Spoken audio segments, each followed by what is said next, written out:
we've got Rob from Supplyant. So we've got Rob Watson, who's the head of digital advertising at Supplyant, and his talk is entitled "The Only 3 KPIs You Need for Massive E-commerce Success." So over the last 12 months, Rob's been developing and refining a weekly e-commerce report that's cut production time in half, allowing more time for analysing and finding opportunities. The report takes a hell of a lot of time, so this is going to be interesting. It's centred around the 3 KPIs that they obsess about: sessions, conversion rate, and AOV. So it's a case study-based presentation showing you how he did it. So let's go over to Rob.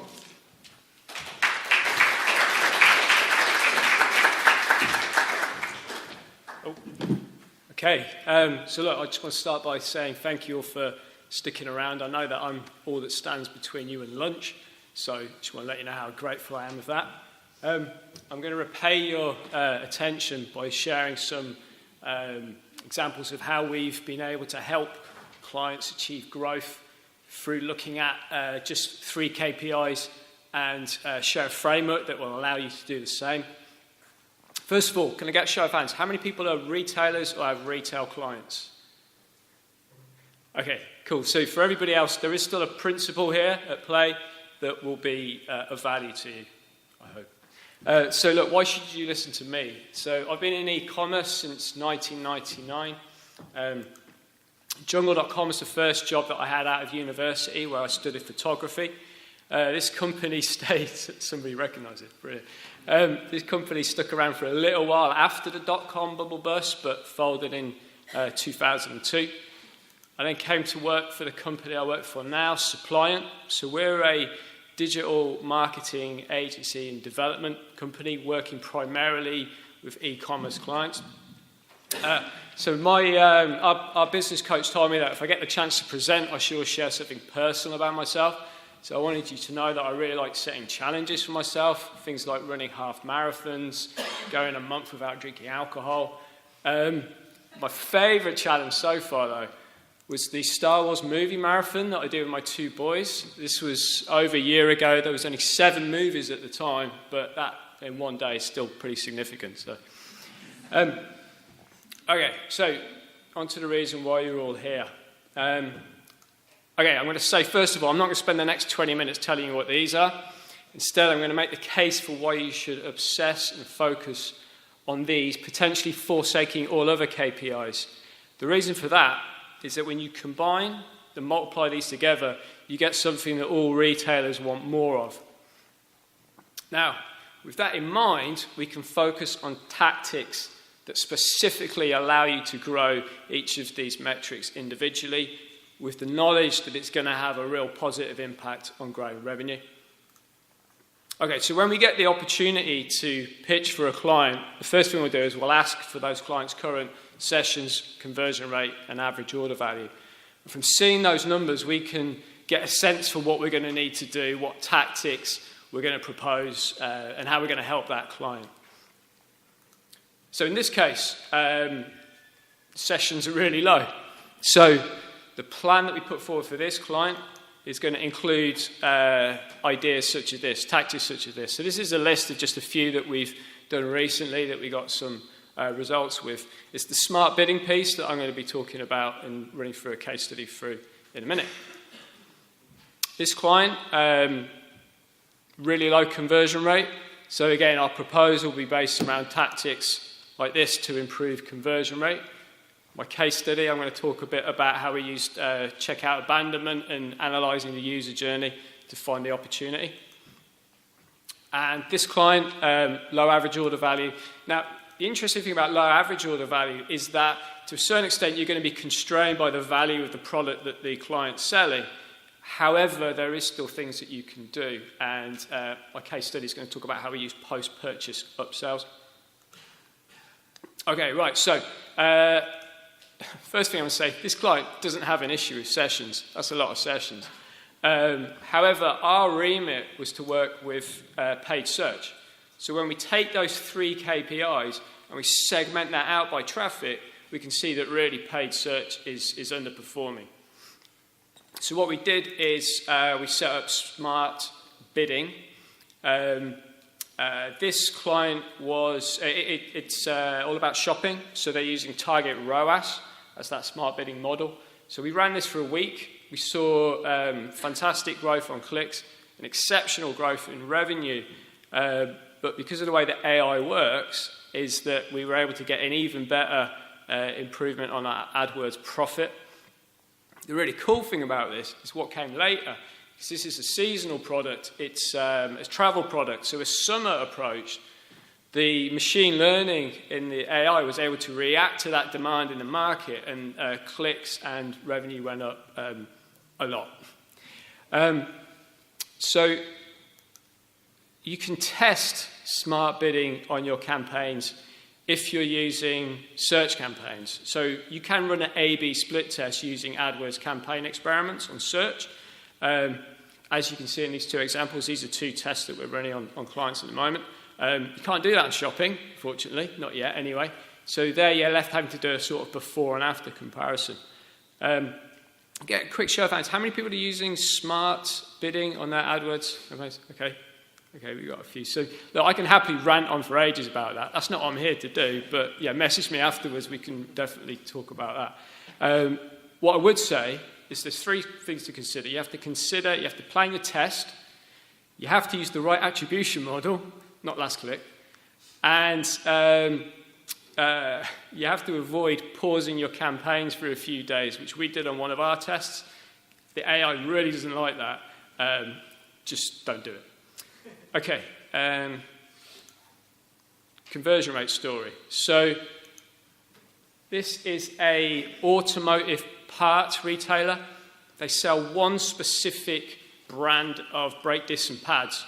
For that reason, that level of traffic, that's typical. We're not really worried about that. Conversion rate was where we were going to focus. So when it comes to diagnosing a low conversion rate, the first thing we're going to look at is the traffic sources.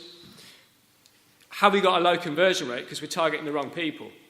So by segmenting again, what we see here is that, well, first of all, paid search is the dominant traffic source. Now, that could mean that we just got the wrong keywords. We're doing a bad job at keyword level. However, when we see that organic, on this client, organic search, which is primarily going to be the brand searches, is performing just as badly, then we feel, okay, well, that's not the issue. We could ignore traffic, that we're doing okay over there. So the next thing now is we're going to look at the funnel prior to the conversion. So it's e-commerce. It's going to be people passing through the checkout. Just want to get a quick show of hands. How many people are using this funnel report in their Google Analytics? Hey, that's good. That's good. So look, it's outrageously helpful report to refer to. So we've got a 51% conversion rate coming through this funnel. That's pretty good. We're pretty pleased with that. So, okay, we can ignore that now. We can ignore that. We're happy with this.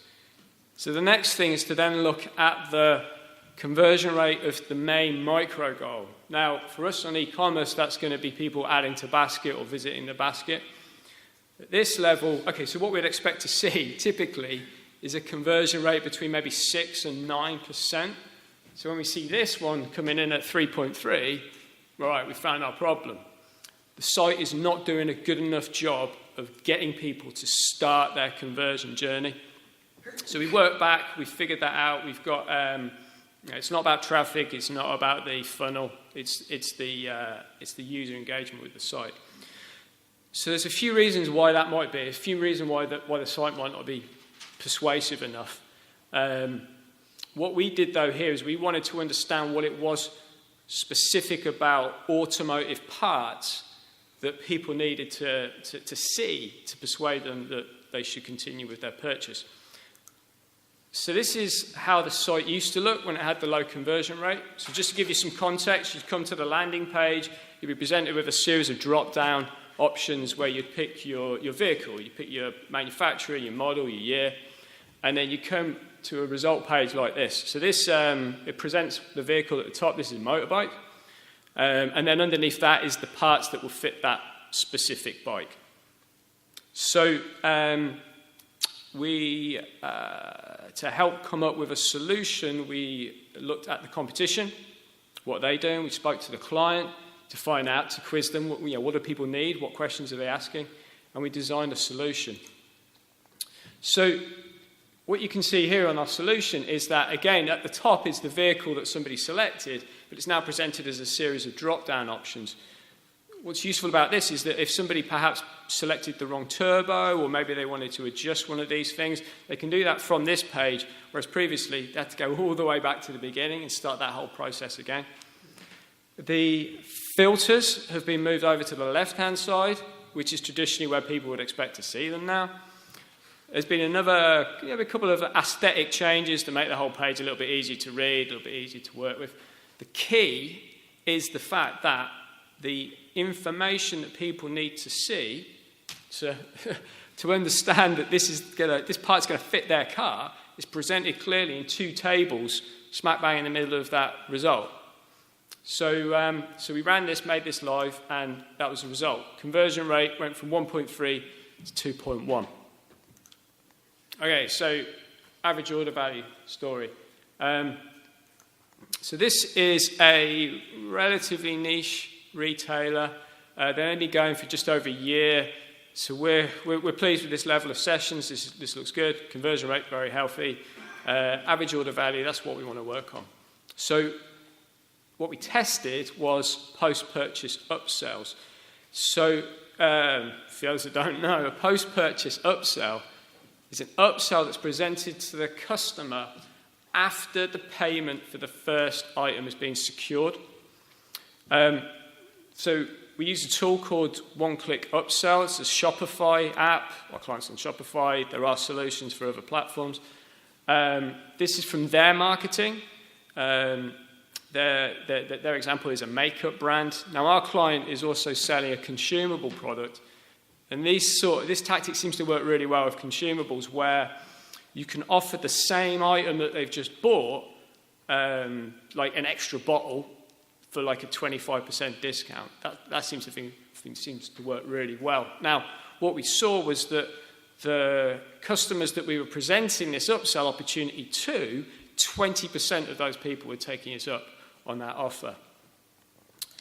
Just to give you another bit of an idea of how this looks, so this is another Shopify app, Cart Hook. So on the left, there's your payment page, capturing your credit card, capturing the order. Then there's the upsell, and then there's the thank you for your order page. So we first set this up on a few products. You could see the results we were getting it. So we added to some more products, and then some more. And then over the series of, 5 months, we were getting gradual improvements on our average order value to the point where we've gone from £38 to near enough £52 from using this tactic.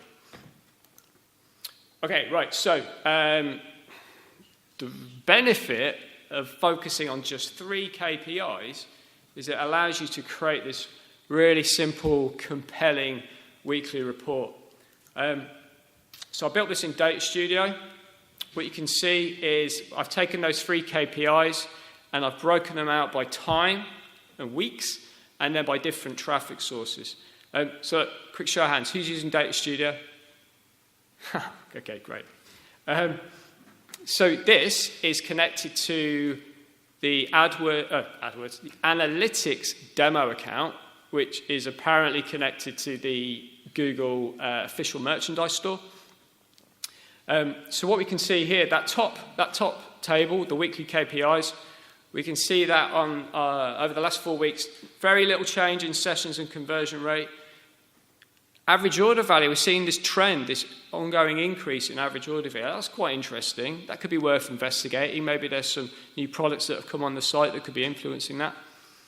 For me, this gets really valuable when you start to segment it out by traffic. So the AdWords piece in the middle, we're looking at similar clicks, conversion rates fluctuating a little bit. The AOV is, what the hell's going on with AOV? What happened in week 34? Did we have a massive bulk order, perhaps? Was there some big promotion that was running during that time? What happened in week 36, for example? Why did that fall so much? All these questions are the kind of things that you can then put to the PPC team. Ask them about average order value. Get them to really focus on that, because that's clearly something that's going a bit haywire. Bottom left, traffic sources. So the one that really stood out to me there is that mail.googleplex traffic. So it's the third biggest traffic source. It's got a massive conversion rate, and the AOV is the highest too. Now, apparently, that is their internal email.